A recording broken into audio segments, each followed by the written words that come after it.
Sampai sini sebelum saya tutup.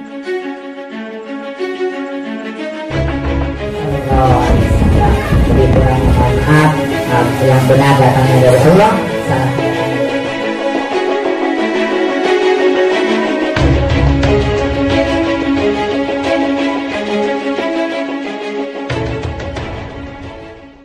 Puja dan puji syukur kehadiran Allah Subhanahu wa Ta'ala.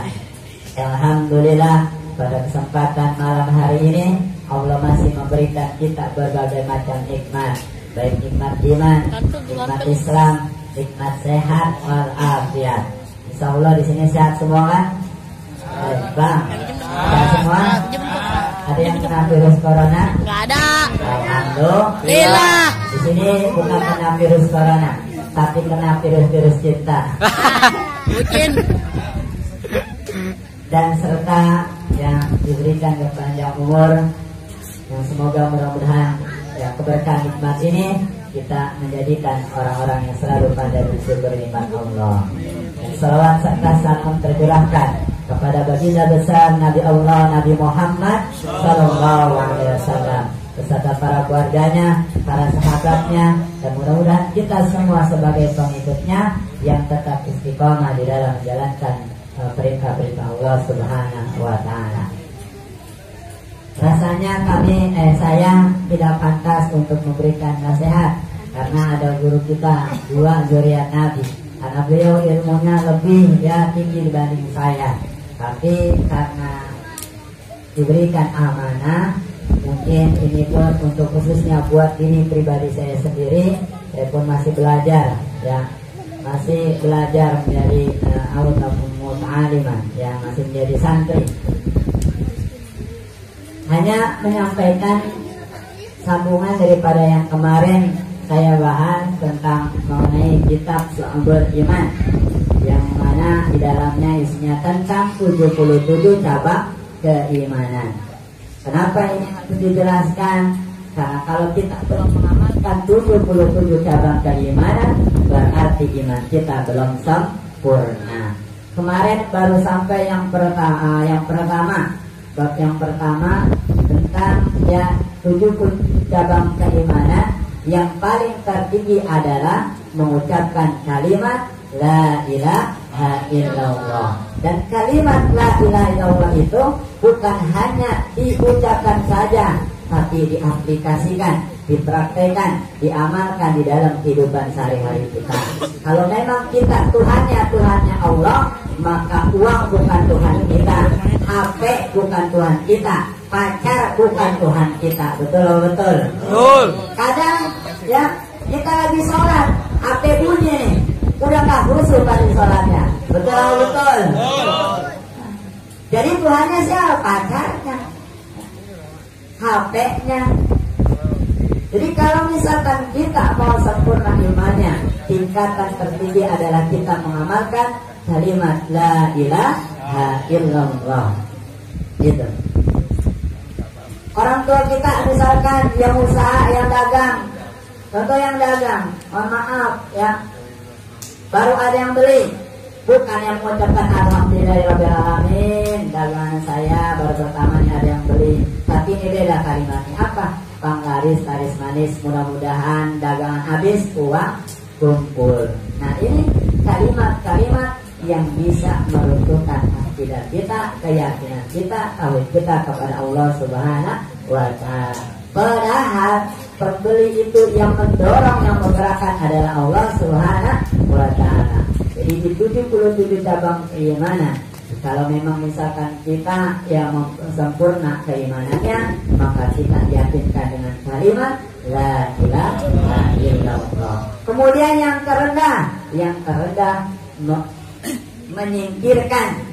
menyingkirkan hal-hal yang bisa membahayakan orang lain. Contoh, kalian lagi jalan nih, di tengah jalan ada paku, ada beling, ada duri dan lain sebagainya yang membahayakan orang lain, kemudian kamu pungut, kamu buang ke tong sampah. Inilah cabang keimanan yang paling terendah. Jikalau kita tidak peduli dengan hal seperti itu, berarti kita tidak sempurna keimanannya. Nah itu yang ke-77 ya. Yang pertama beriman kepada Allah Subhanahu wa ta'ala. Bagaimana kita beriman kepada Allah? Taat sholat 5 waktu minimal. Jangan pernah kita tinggalkan sholat 5 waktu itu. Karena orang-orang yang mendirikan sholat 5 waktu nanti tatkala dibangkitkan di yaumul akhir, ya, ada sosok orang yang dibangkitkan di hari kiamat nanti. Yang pertama, ketika dibangkitkan dia wajahnya berseri-seri seperti bintang kejora. Yang kedua, ketika dibangkitkan wajahnya bersinar berseri-seri seperti bulan purnama. Yang ketiga, ya, ketika dibangkitkan di hari kiamat, orang tersebut wajahnya berseri-seri, bersinar bagaikan sinarnya matahari yang menerangi seluruh alam semesta ini. Nah, emang siapa orang yang tersebut ketika dibangkitkan wajahnya berseri-seri, ya, seperti bintang kejora? Ketika masa hidupnya, ya, dia mendengar azan, kemudian dia bergegas untuk berangkat ke masjid, ke mushola untuk mendirikan sholat. Bukan misalkan, ya, nongkrong terus di TV, nongkrong terus sama HP kita, nongkrong terus sama TV-nya. Jadi kalau kita mau nanti dibangkitkan di yaumul akhir kelak, ingin wajahnya berseri-seri seperti bintang kejora, maka kita mendirikan sholat 5 waktu. Ini penting. Yang kedua, kalau kita ingin dibangkitkan wajahnya berseri-seri seperti bulan purnama, lebih indah daripada bintang kejora, maka ketika azan kita udah dalam keadaan berwudu, kemudian kita bergegas berangkat ke masjid, maka kita akan dibangkitkan wajahnya berseri-seri seperti bulan purnama. Kemudian ada wajah yang berseri-seri ketika ya dibangkitkan, sinarnya seperti sinarnya matahari yang menerangi isi seluruh alam semesta ini. Ketika di dalam kehidupannya sebelum azan dia udah duduk di masjid sambil air wudu, kemudian menunggu azan, kemudian menjadi muadzin, maka insya Allah ketika dibangkitkan kelak dia wajahnya bersinar seperti sinarnya matahari. Alhamdulillah. Mau gak seperti itu? Sholat minimal kita ngambil yang bintang kejora, ya. Kalau memang misalkan nggak bisa, ya setiap hari jadi muadzin, makin orang sholat. Jadi kalau orang yang beriman kepada Allah, ya, dia mau sempurna keimanannya, maka dia beriman kepada Allah, kemudian taat menjalankan sholat 5 waktu. As-sholatu imaduddin, ya. Sholat itu adalah tiang agama. Kalau misalkan kita tidak mendirikan sholat, sama saja kita meruntuhkan agama Islam.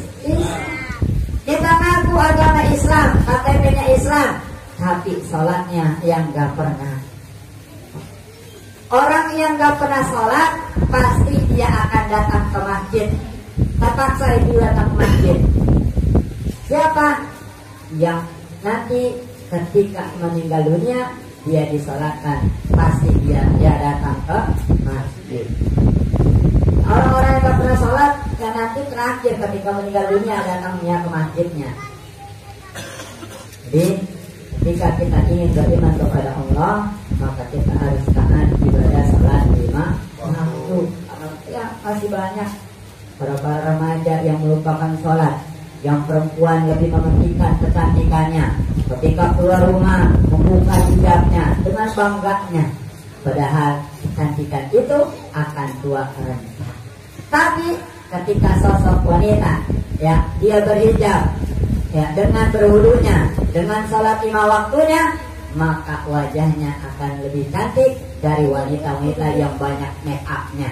Kalau udah keluar dandan 3 cm bedaknya, ya. Jadi baik laki ataupun perempuan, mari kita taat sholat 5 waktu. Karena amalan yang pertama dihisab oleh Allah itu sholat 5 waktu. Yang terakhir, ya, bab tentang 77 cabang keimanan. Yang pertama beriman kepada Allah, yang kedua beriman kepada Nabi Allah Subhanahu wa ta'ala. Siapa Nabi kita? Nabi Muhammad SAW. Kalau kita ngaku beriman kepada Nabi Muhammad, maka kita perbanyak sholawat. Karena sholawat ini banyak keberkahan yang kita dapatkan. Sebagai penutup, saya ingin cerita untuk supaya kalian semangat dalam bersalawat. Karena salawat itu yang pertama akan mendatangkan keberkahan untuk diri kita, kehidupan kita. Salawat itu akan menghapus dosa-dosa kita. Nah, ada satu cerita, ya kemarin kan kita hujan-hujanan tuh ya, sambil mau qiyam. Ada hasilnya gak sih? Insya Allah dengan yang saya ceritakan, mudah-mudahan itu adalah hasil motivasi kita. Dalam keadaan hujan-hujanan tetap kita mau qiyam. Ya. Di tahun 1990-an, para ulama ya berkumpul di negara Mesir. Nah, perkumpulan para ulama. Kemudian salah satunya dihadiri oleh ulama yang bernama Syekh Mutawalli Asy-Syarawi. Ketika itu beliau bertanya kepada pimpinan ulama. Syekh Mutawalli Asy-Syarawi bertanya kepada pemimpin ulama, apa pertanyaannya? Wahai pemimpin ulama, kemanakah air bekas pemandikan jenazah Rasulullah Shallallahu Alaihi Wasallam? Ketika satu pertanyaan itu dipertanyakan oleh Syekh Mutawalli Asy-Syarawi, maka semua yang hadir itu tidak ada bisa yang menjawabnya.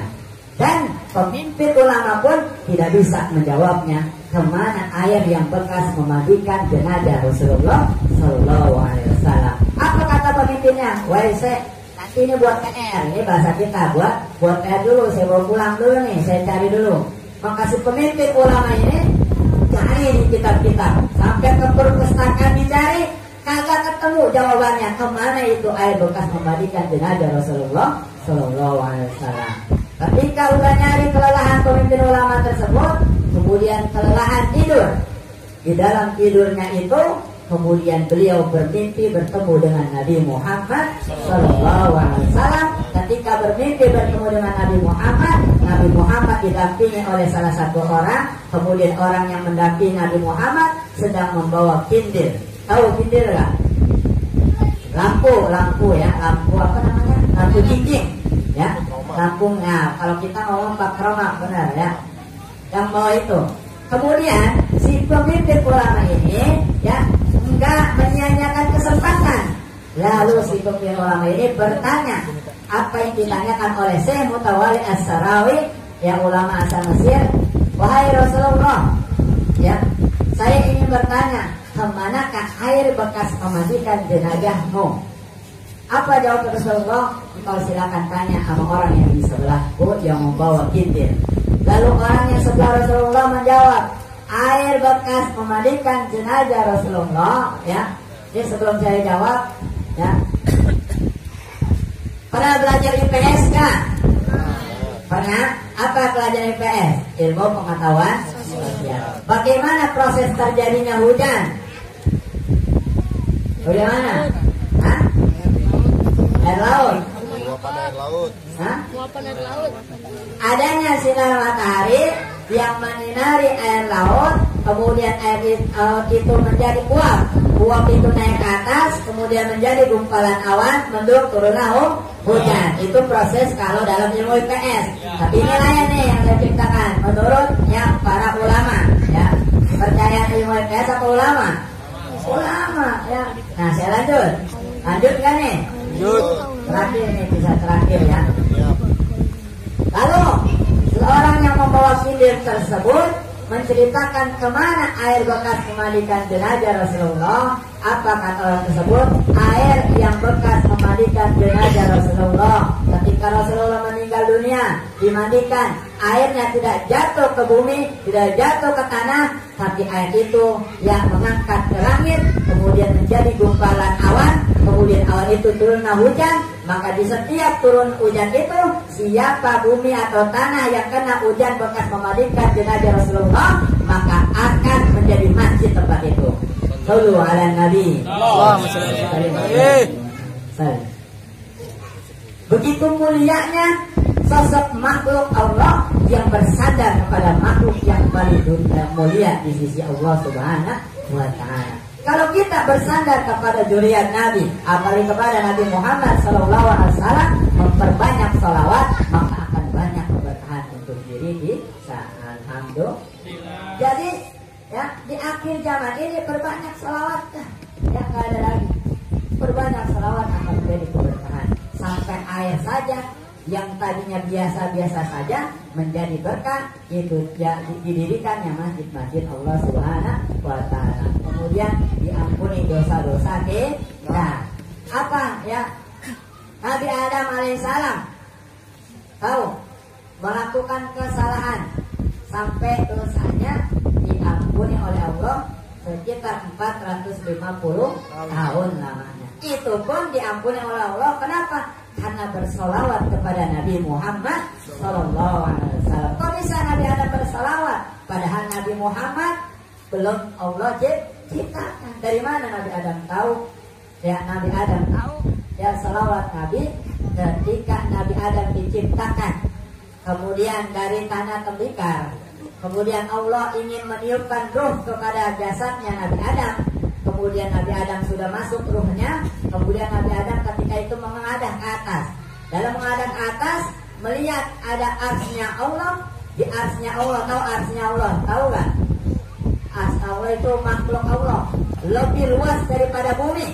Makanya kita jangan sombong. Mentang-mentang punya gajian 1 juta, nggak sedekah ke majelis. Arsy sama bumi beda jauh. Perumpamaannya seperti ini. Padang pasir tahu? Cincin tahu cincin? Ketika cincin dijatuhkan kepada pasir, luasan mana? Pasir. Luasan mana? Padang pasir. Tapi kalau si Pace beda. Enggak, Ustaz, luasan cintaku padamu.